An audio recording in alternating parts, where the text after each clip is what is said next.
I'm Andrew Nemr, and this is a note for November 11th, 2023. Material Matters. I love working with my hands. Coming from a tap dancer, this might be a curious statement.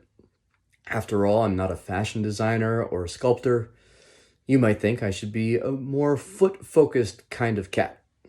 Your assumption wouldn't be wrong, but from blocks in kindergarten, Legos as a kid, even today, to woodworking more recently, I've always enjoyed building things. The tactile experience of working with materials has been something key to my work. I approach the creative process as a builder as well. I have been known to say I build shows and talk about the design of this or that step. The language grounds me. I think about the materials necessary in the building process. The process of building, of design, guides my process. My dad's work in the home construction, renovation, and design businesses may have had something to do with this, and it's been reinforced over the years. One of the benefits of having gone to the School of Visual Arts for my BFA is that I learned to approach creating from a material perspective. While materials are important in tap dance land, variations in the floor and shoes can change the craft work. My approach there attempts to keep the materials consistent. I keep the same shoes and aim for some consistency in the floors I dance on. That way, the craft work rests in the creative choices of movement and sound.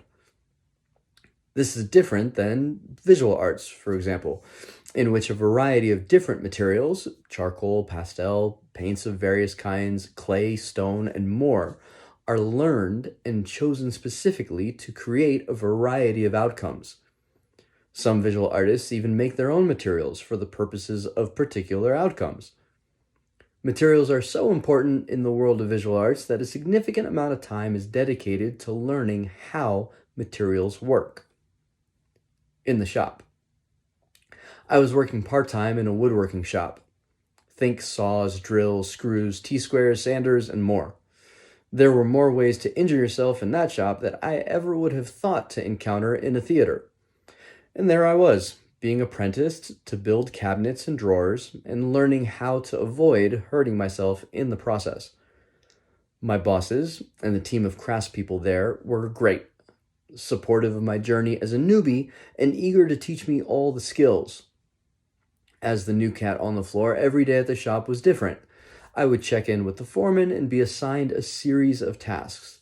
Things ranged from building boxes, installing sliders, building shelves, sanding doors, or cutting wood. If the task was something I hadn't done before, particularly with a tool I didn't know how to operate, I would be taught through a demonstration, and then observed, and then left to work it out on my own. I learned all sorts of things at the shop. How to keep your fingers away from an active blade, how to make sure a box is square, how to use a tape measure properly, how to move material, and how material moves. A short story to illustrate. One morning, I arrived at the shop and checked in. My task for the day, cut down a stack of raw wood into usable sticks for doors and shelves. The raw wood was pre-cut. The pieces, some upward of 10 feet long, were straight on their ends, that is, their tops and bottoms. Around their edges, they were cut so that one long side was raw, while the other was cut straight. This was super helpful for me. I would line up the straight, long side to the fence of the table saw, and then guide the piece through as the blade cut it down to measure. My job as the guide was to ensure the piece was pressed down to the table and against the fence, while pushing it forward against the direction of the saw blade. Without the proper pressure, the material could literally fly off the table. This all felt like a big production. Lots of noise, energy, effort, and enough moving parts to keep my attention. I had to figure out how to stand, how to move with the lumber, where to look, and what to listen for. Keep your feet steady. Come on this side of the wood. Hold it here and here. Watch the fence. That was a guiding principle. If I saw the wood begin to move off the fence, that would be a sign to stop and call for someone to stop the saw. If things got wonky on a cut, I could hear it. The sound of the blade shifted from a smooth buzzing to the sound of a growling toddler. I spent the whole day working on this task, piece after piece. My familiarity with the process grew. My confidence grew as well. And then a funny thing happened. I went to make a cut, same as I had done many times before. From one piece, I got two. From the initial straight piece of wood, I got two pieces, one straight and one bent. What? I went to the shop foreman and asked, did I do something wrong here? I'm almost positive I cut the piece straight. The response pointed me back to the reality of working with materials. You're fine. The wood does that sometimes. Once it's cut, it goes the way it wants. Once it's cut. Turns out that when pieces of wood are cut, you can't always guarantee that the piece will hold its original form. Isn't that the truth about people too? There are many things that help us hold our form. Our goals, beliefs, values, habits, and even relationships function to keep us in line. But what happens when we're cut? What happens when the goals are achieved? The beliefs and values challenged? The habits start causing harm? And even relationships turn hurtful or broken? When the things that we rely upon to keep us on the straight and narrow begin to falter in their role, we are left to our own devices.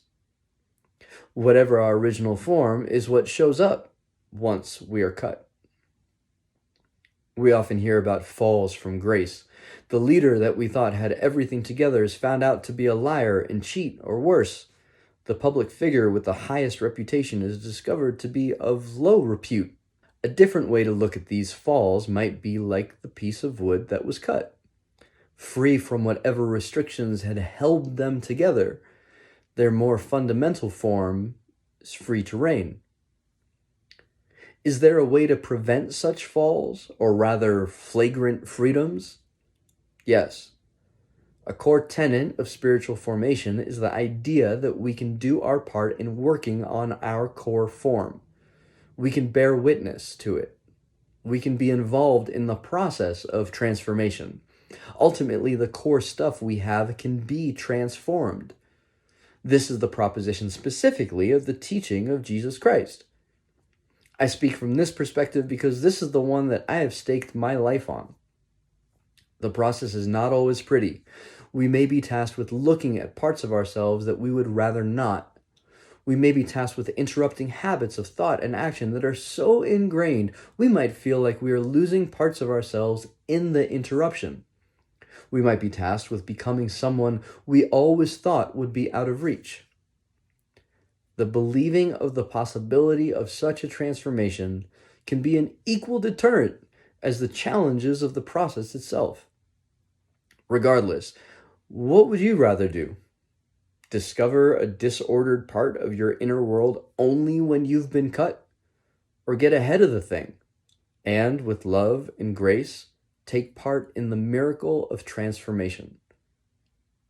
I would take the latter.